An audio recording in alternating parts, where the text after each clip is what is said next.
Et c'est ce que nous proposons encore ce soir au moyen de l'Évangile. L'Évangile, c'est une bonne nouvelle. La bonne nouvelle que le Seigneur a vu notre détresse, notre souffrance, et il veut intervenir. Et si nous sommes là, c'est que nous croyons que Dieu est puissant, et non seulement qu'il est puissant, mais qu'il va nous donner la force d'aller plus loin. Amen. Nous sortir peut-être de notre découragement, de notre tristesse, de nos difficultés, pour connaître la paix véritable et une expérience certaine. Le Seigneur désire que nous le rencontrions, que nous retrouvions ce contact avec Dieu, et ainsi que nous puissions aller de victoire à victoire jusqu'au jour où nous serons dans sa présence. Alléluia. Alléluia. Mon cœur est rempli de joie et de bonheur, et nous allons parler du cœur, justement, du cœur humain. Car tout se passe dans le cœur, n'est-ce pas? Alors, il y a ce verset dans l'évangile de Luc au chapitre 4, verset 18, et ce verset c'est aussi une promesse. Est-ce que vous croyez aux promesses? Amen. J'ai dit aux promesses de Dieu, hein? Peut-être pas les autres, hein? Mais est-ce que vous croyez aux promesses de Dieu? Amen. C'est bien d'y croire, parce que ces promesses, elles s'accomplissent automatiquement. Du moment que je crois aux promesses du Seigneur, eh bien il va se passer quelque chose. Et pour ma vie personnelle, je peux dire que j'ai vu beaucoup de promesses dans la parole de Dieu s'accomplir. Et ce qui est important, ce qui est bien, c'est qu'en lisant la parole de Dieu, nous puissions aussi nous attacher aux promesses qui sont dedans, car toutes ces promesses, c'est un peu des cadeaux que Dieu nous donne. Hein.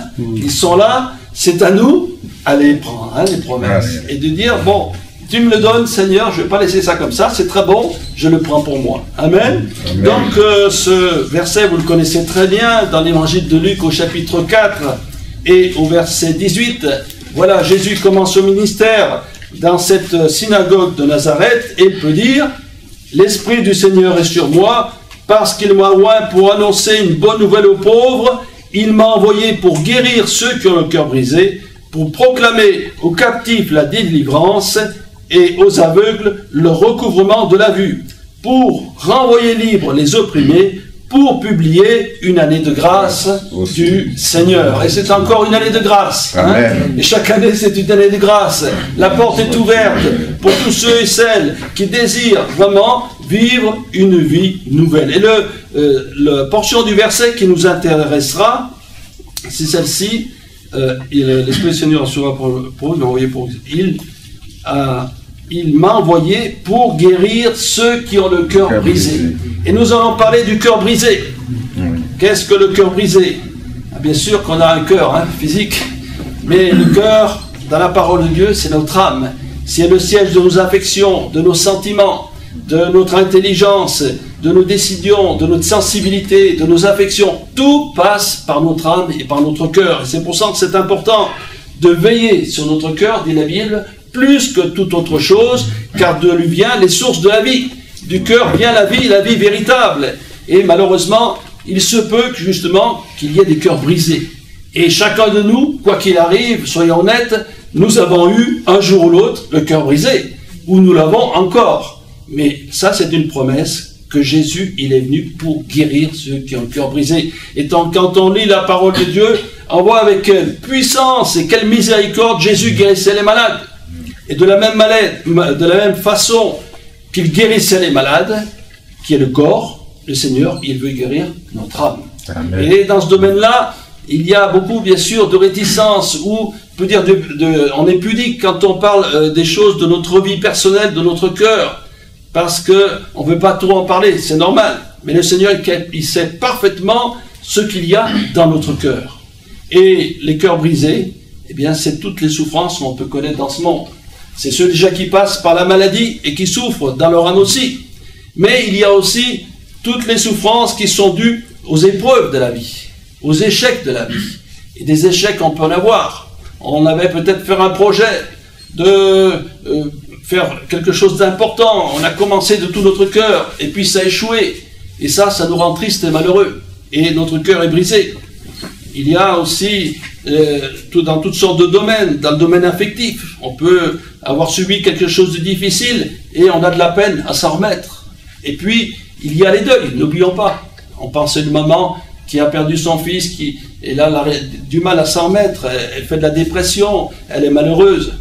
Pour toutes sortes de raisons, on peut être ainsi négatif, on peut sombrer petit à petit dans le découragement, dans la tristesse, et ça peut se traduire par toutes sortes d'expressions. Certains, parce qu'ils sont malheureux, ils vont se jeter sur l'alcool, ou d'autres, ils vont peut-être vivre dans la débauche, je ne sais pas. Mais ça, c'est le signe d'un cœur blessé. Et justement, Dieu, il sait très bien ces choses, et il veut intervenir. Maintenant, ça ne concerne pas simplement, on peut dire, des choses comme cela, mais ça concerne une chose beaucoup plus importante, c'est le péché. Ça vous arrive à vous, à moi, parce que vous avez aidé quelqu'un, vous êtes gentil et aimable avec une personne qui va vous dire, ça nous fait un peu plaisir, « Oh, toi, tu as bon cœur, tu es quelqu'un de bien. » Alors, parce qu'on nous dit ça, eh bien, on se gonfle un peu, puis on dit, « Oui, je ne suis pas si mal que ça, finalement. » Et puis, on oublie que la Bible nous dit que le cœur est mauvais.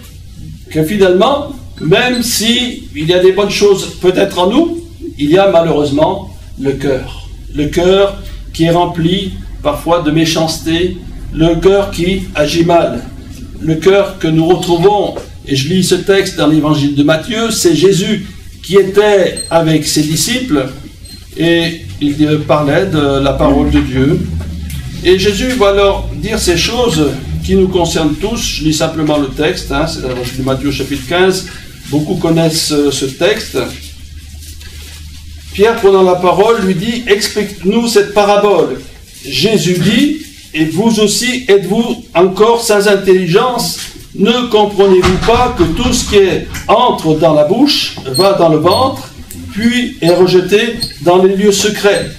Mais ce qui sort de la bouche vient du cœur, et c'est là qu'il souille l'homme. Car c'est du cœur de l'homme. Car c'est du cœur que viennent les mauvaises pensées, les meurtres, les adultères, les impudicités, les vols, les faux témoignages, les calomnies. Voilà ces choses qui souillent l'homme. Les manger sans s'être lavé des mains, cela ne souille point l'homme. On donne beaucoup d'importance parfois aux apparences.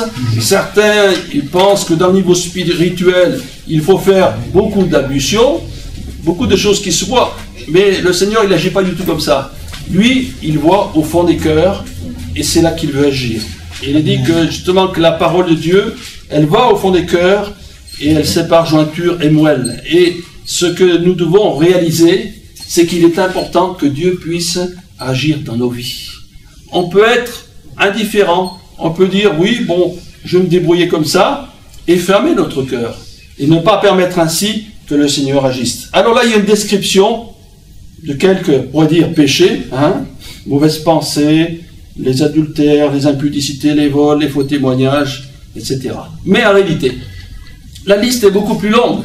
Le péché, c'est tout ce que nous faisons qui désobéit à la parole de Dieu.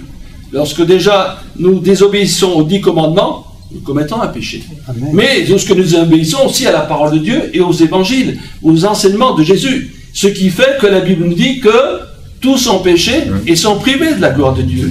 Et même si quelqu'un parmi nous peut se sentir quelqu'un d'honorable, eh bien je peux lui dire que malheureusement, sans le savoir peut-être, il a désobéi à la parole de Dieu. Amen. Et voilà l'état du cœur. Et avec toutes ces choses, eh bien le cœur, il est brisé. Brisé par les épreuves, brisé par la souffrance, brisé peut-être par la tristesse, la déception, mais aussi brisé par le péché. Et le péché, il va agir en nous malheureusement, enlevant la paix, enlevant la pureté, la vérité de nos cœurs. Il va endurcir notre cœur. Et le problème pour l'être humain, c'est cela. C'est que plus le péché agit dans sa vie, plus il se referme sur lui-même. Et il se referme tellement que la grâce de Dieu ne peut pas l'atteindre. Mais s'il est sincère, s'il réalise qu'il a besoin du Seigneur, s'il veut que sa vie, elle change, il va ouvrir son cœur. Et vous connaissez ce verset dans l'Apocalypse. Je me tiens à la porte et je frappe, à la porte du cœur. Si quelqu'un ouvre, je souperai avec lui et lui avec moi. Le Seigneur à tout le monde, à chaque être humain, quel qu'ait été son passé, sa situation, ses épreuves, il dit, je frappe à la porte de ton cœur. Mon fils, donne-moi ton cœur. Amen. Et quand nous entendons cette parole et que nous disons, oui Seigneur, j'ouvre mon cœur, il se passe quelque chose. Amen. Parce qu'ainsi, nous pouvons recevoir l'action du Saint-Esprit.